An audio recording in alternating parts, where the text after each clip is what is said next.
At my daughter's 14th birthday, my mom mocked her in front of her 18 classmates, including the boy she liked.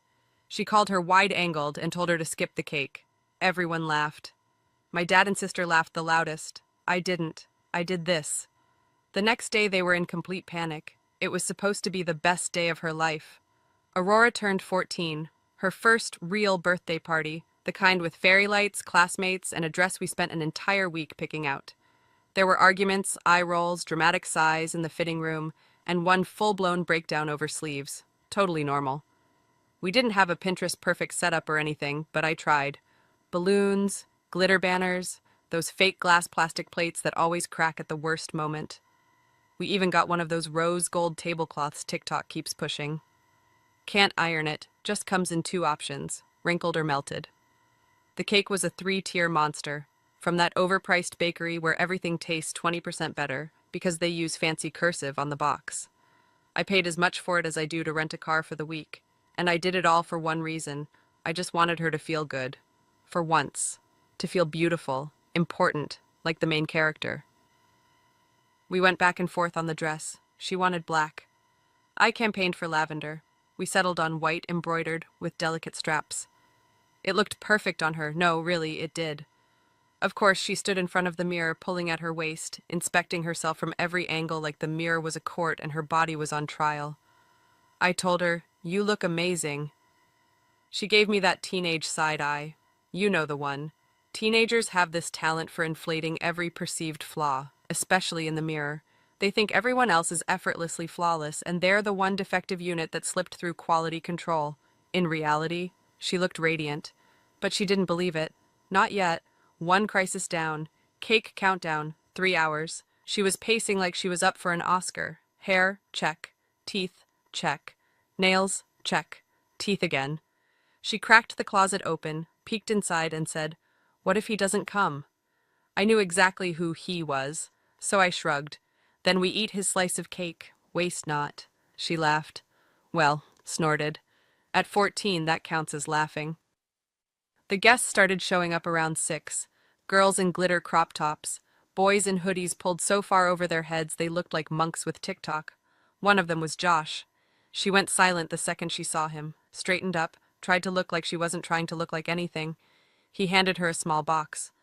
"This is for you." She said, "Thanks." They both blushed and stared at the floor like it held the secrets of the universe. Honestly, peak teen rom-com.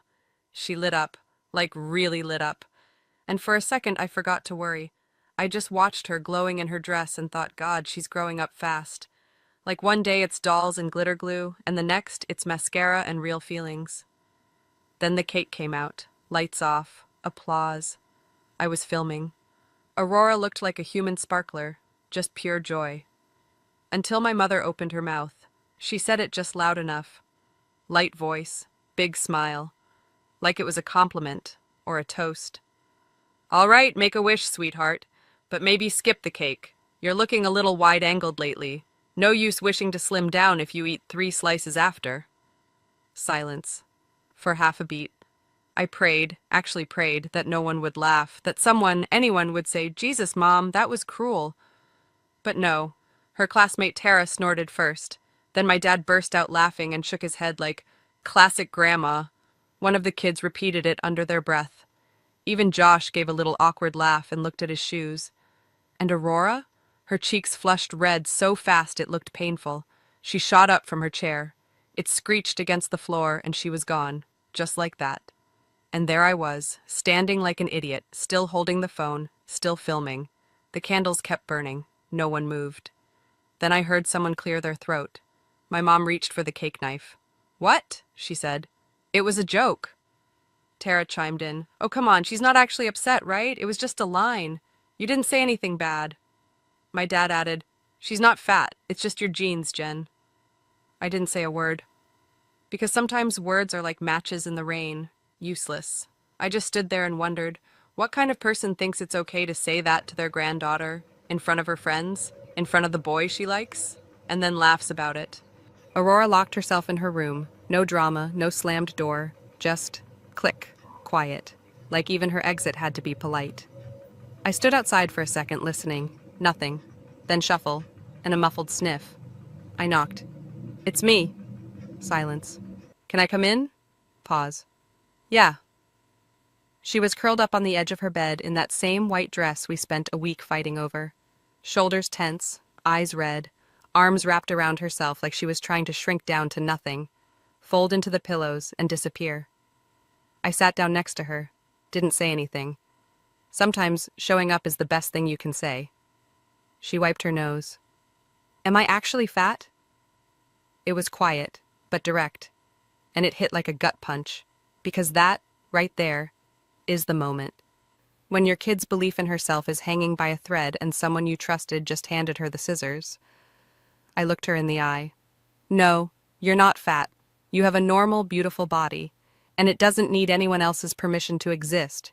You don't owe them skinny. She dropped her gaze. I added, You're strong, smart, gorgeous, and Grandma, she's not exactly a certified expert on anything but guilt. She nodded, just a little, but her breathing evened out. They all laughed, she whispered, because laughing is easier than standing up and saying, hey, that's messed up. That doesn't make them right, and it sure as hell doesn't make you wrong. She buried her face in the pillow again.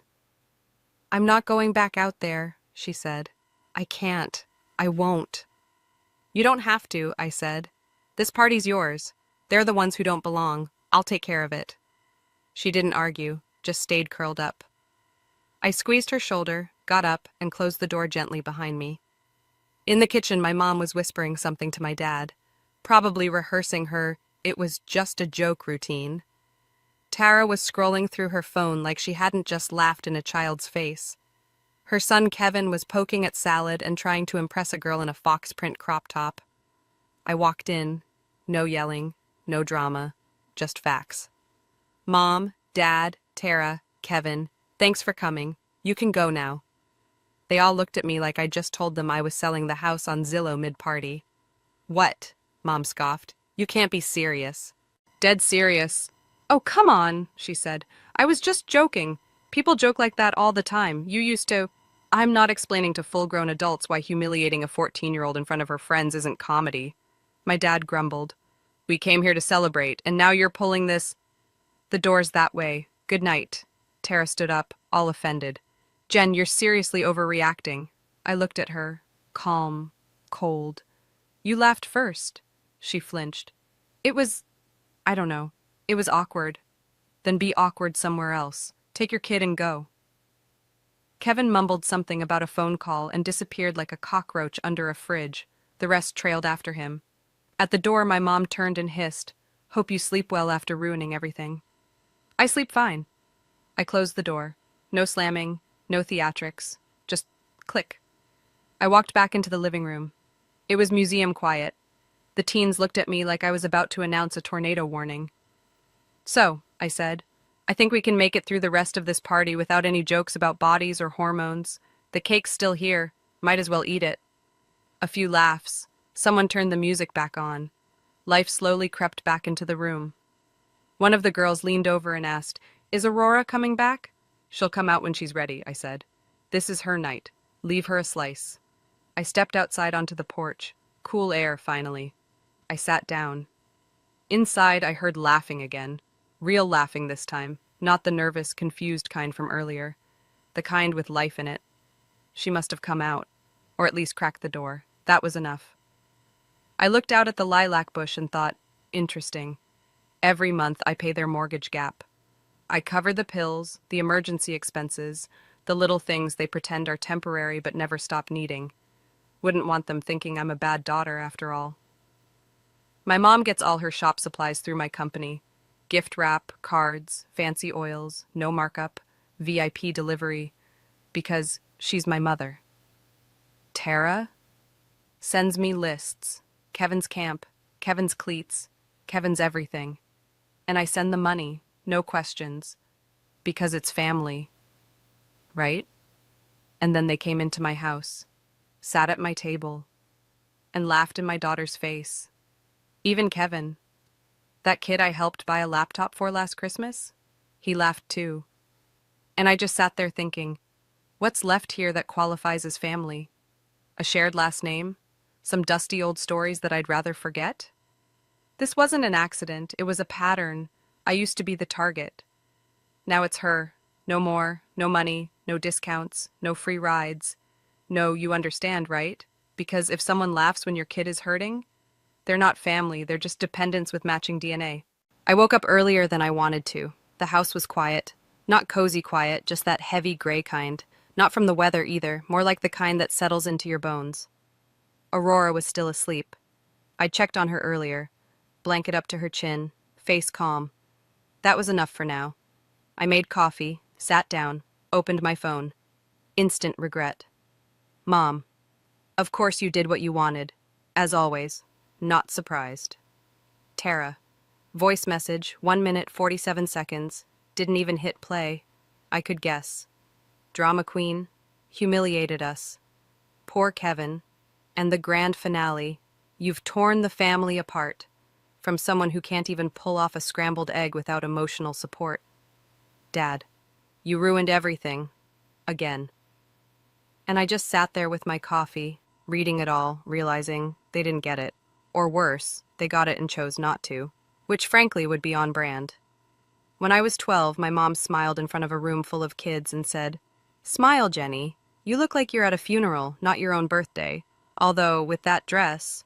Fair point. It was a joke, always in quotes, always with a smirk, always for an audience. The guests laughed. I did too. Then I hid in the bathroom until someone came to tell me it was cake time. That wasn't a one-off, that was the system. Tara was the favorite. Pretty, bubbly, the family's little sunbeam. I was the understudy, the spare. Tara 2.0 in case the original broke. Everything I did was measured against her.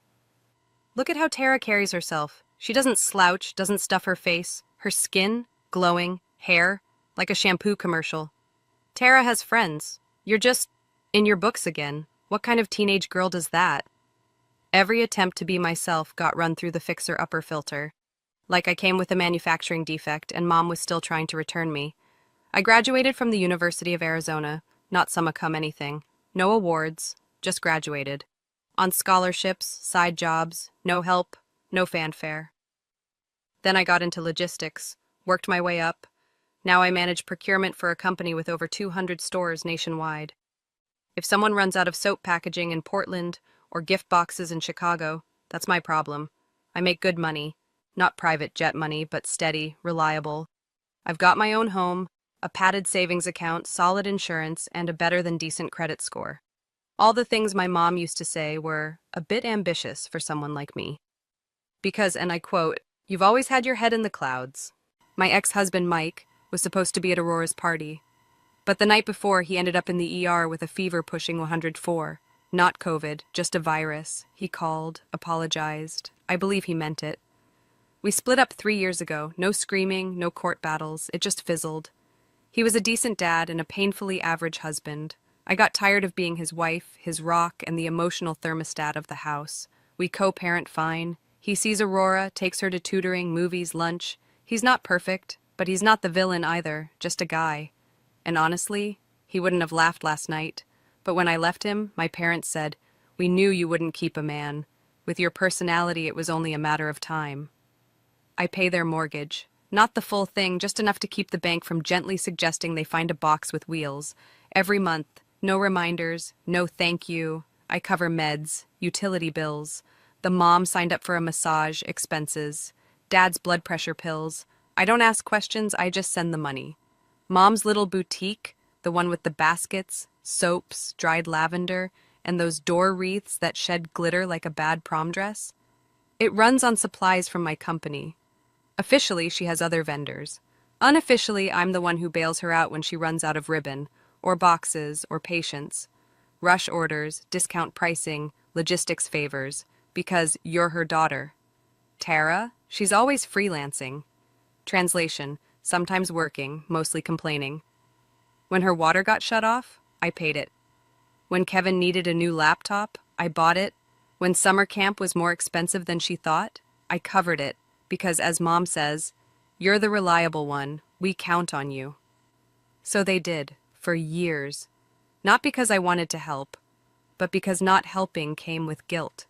Because family, And now they're texting me about how I'm a disgrace, how I've destroyed the family, how I've betrayed my mother. And I sit there, sipping cold coffee, reading all this, thinking, who even are you to me? People who laughed while my daughter shrank into herself? People who treat cruelty as entertainment and kindness as a character flaw? Yeah. No. I opened my banking app, canceled the mortgage autopay. Dad's blood pressure?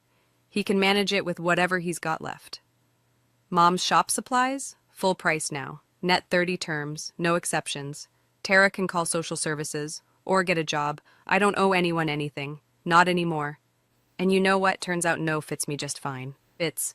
First came the hints, then the guilt trips, then the full-blown manipulation. Mom texted, "You forgot the mortgage payment. I'm sure it's just an oversight." The next day, "Jennifer, the bank is calling. Do you even realize what you're doing?" Dad kept it simple. "Are you kidding me?" Tara, naturally, went full drama mode. "You screwed everyone. Mom's freaking out. Kevin's camp is falling apart. My laptop's dead. And you're just silent." And Mom's shop? Word got around. Someone I know saw it in her Instagram stories.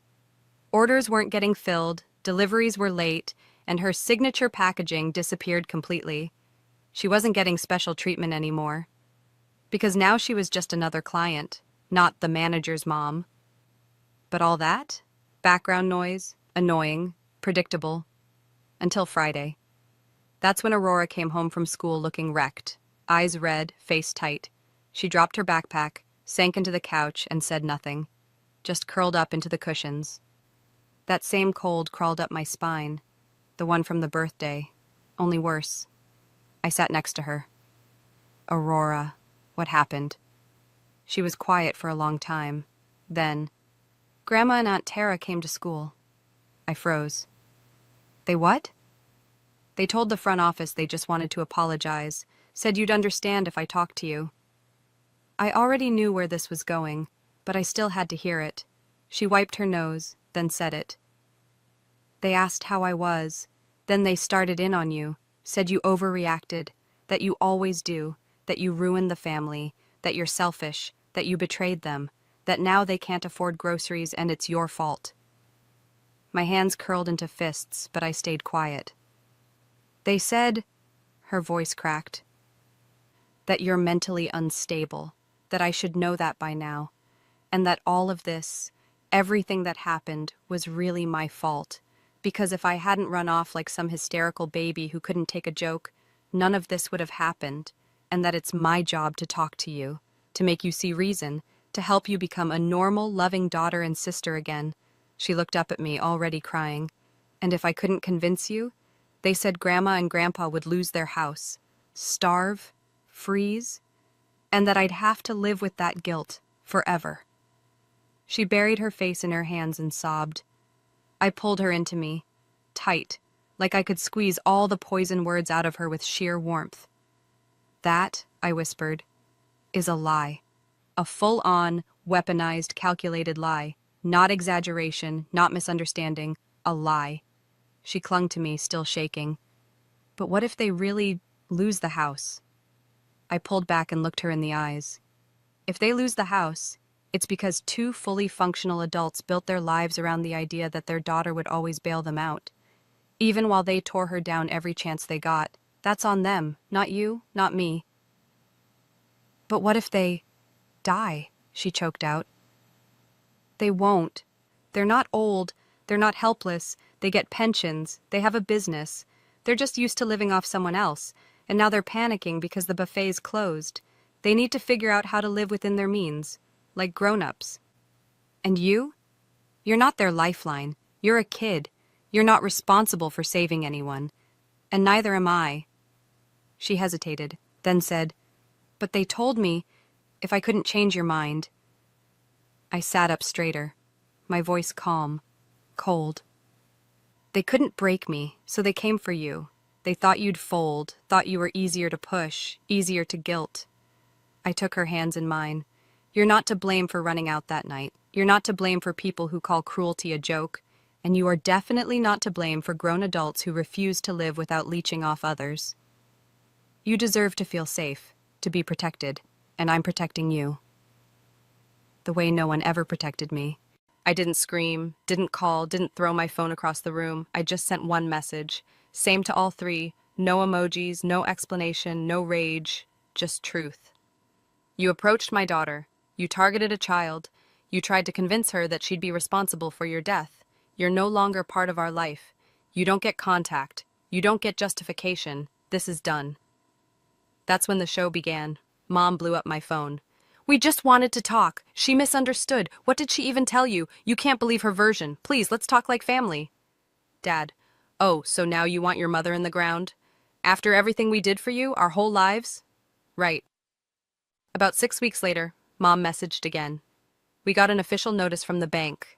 If we don't make a payment in 30 days, foreclosure starts. Is that really what you want? No, I didn't want that. But I wasn't paying another cent. By month 2, they were unraveling. I didn't hear it from them. I heard it from a lawyer, one Dad apparently consulted to ask, can we make our daughter keep paying since she already has? Short answer, no. Voluntary help doesn't become a legal obligation. I pictured him hearing that. And yeah, I smiled. Not out of cruelty, just bitter clarity. Month 3, Mom shut down her shop, posted some flowery caption on Facebook. All good things must come to an end. Thank you to everyone who supported us. Due to family circumstances, we're closing our doors. Family circumstances equals me. No more emergency ribbon deliveries, no express shipping, no midnight favors. Because a shop can't run on love and vibes, it needs logistics and a supplier. And I'm not her supplier anymore. I'm a boundary. Kevin didn't go to camp. Tara sent me a letter, a real one, with postage, which somehow made it worse. You destroyed everything. He's just a kid. How do you sleep at night, knowing you punished a child? Easy. I sleep next to a daughter no one gets to humiliate anymore. And I don't have to sit through whispers from my mother like, she's gaining weight, right? You see it too? I'm not a wallet, not a punching bag, not a safety net. I'm a mother. Aurora and I spent a weekend at a little cabin by the lake. No Wi-Fi, no noise, just stillness. One evening she asked me, Mom, do you ever feel guilty? I finished my tea, set the mug on the porch rail. Yeah, but not for what they think. I regret letting them speak to me for so long like I owed them something. I regret not walking away sooner. I regret that you ever had to see who they really are. She nodded, then said, they'll never come near me again, right? Never. And I'm not the one who caused all this? I took her hand. Not even a little. Their choices, their consequences. Your life, that's yours. And I'm right here, always. She smiled. Soft. But this time, for real.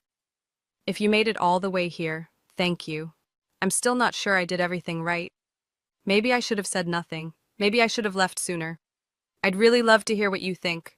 Would you have done the same in my place, or something different? Maybe I missed something. Maybe, finally, I got it right. If this story meant something to you, hit subscribe. There's more where this came from.